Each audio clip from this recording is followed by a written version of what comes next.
Ministria e Shëndetësisë e vlerëson situatën gripale në vend drejt rënies dhe po kështu edhe numrin e të prekurve nga gripi AH1N1.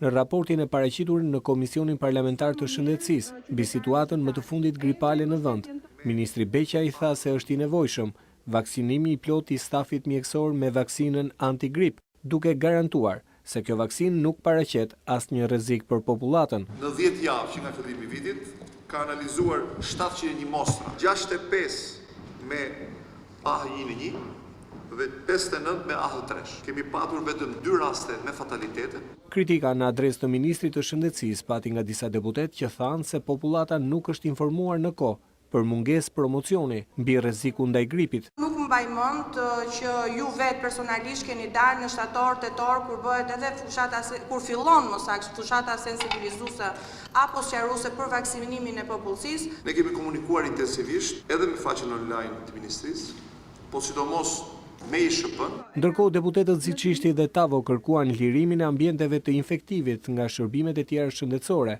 deri në ngritjen e Spitalit Rajonal të Tiranës. Ai nuk quhet spital infektiv, quhet pavion infektiv, sepse aty është fizioterapia, aty është alergjia, aty janë gjitha. Ne kemi një master plan të zhvillimit të QSUT-s me një donacion të Bankës së Këshillit të Evropës, është rreth $120 milion mendohet ndërhyrja e përgjithshme, duke mos pritur realizimin e master planit.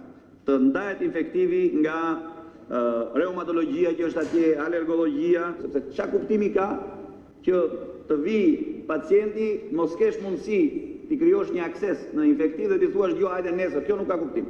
Ish ministri i Shëndetësisë Vangjel Tavo kërkoi përfshirjen e të smurëve kronik në listën e vaksinimit falas nga shteti.